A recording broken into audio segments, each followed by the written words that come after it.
Every almost shop ekopem. Yeah.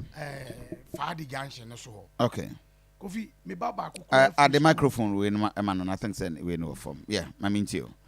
Technicians it me and they should get close to the studio for me. Yeah, kwa ntimi kura de na mabre ntimi ma me baba ko free school mu se onko di line bi e mayen na ye yusu meter e na omoba ye se no meter no se se no ye yusu biem nti ye ko ne biometric ba omia de ni bi Okay.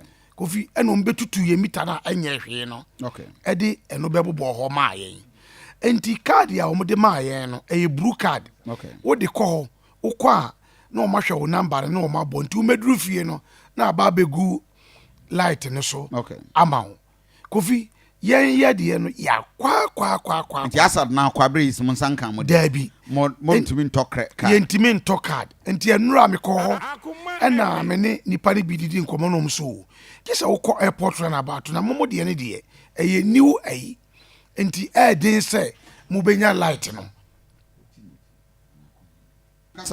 den say mo benya light no na am so okay na me call airport run about Kofi me ko dro ho no me san light sa fra no pa be say 9 o'clock ekopem awia 1:30 me dro ha na me de to man e wo na animu a say me free Kwabre East na me light no me nya bi nto emfa nwuso enti obi de tia me na so say me mra mo ha ti mo da roma mo hwe na mo mo ame me yire ye sport ensane nyina sai enam agum nyina ye basa enti mo hwe na mo mo ame ge ba ko efri na no a papa san Kwabre East one ho na obenya bi wow ha de ye ni bi wa nam so mami ana na okasa sa me ye customer mimi nti na wa nya wo nti na me wa because ma meto a aban nya sika mfa nya den entua wo ka nti the way we see me kasa idie hwe obi a metuka efri Kwabre East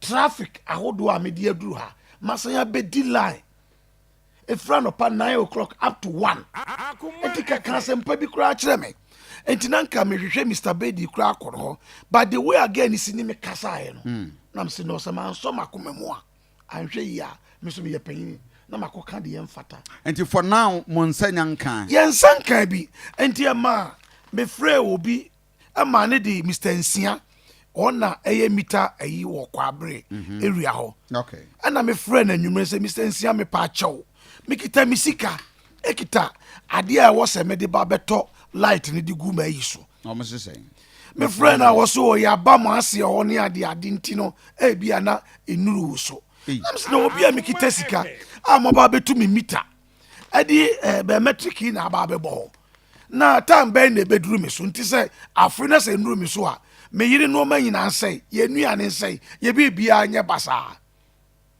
me kan no so wo de ye nhwe wo kyena nam se no de omo ne ye die what you say entire residence what area ho nyina na muni ya na ye wo ma betutu ye mita ne nyina de biometric na bebo no say omunya ye nyanya bi kura Kofi wow this am where den Kofi na bo bende esumwa na oda for how long me fan say 2 weeks ni 2 weeks na moda 2 weeks ni da so dem this is serious ami wo Mr. Nsia number wa hasisi Kofi metimi de ama no wa friend no o say me friend no was say o de me man nya wo kyena say ya na o ka kire me Any ECG bidding common. But we had a discussion, but assurance was that Oma restore bibia edi amamo.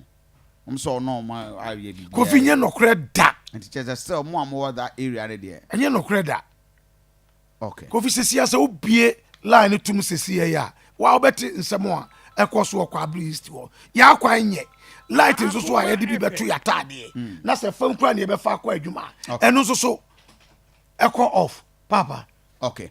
My yene on bidding komo. Until now waka say or mate na weti mean so aye ho adwuma. Ora 7 ye beda wase na bibinia we'll get back to you. For higher Akoma 87.9 FM.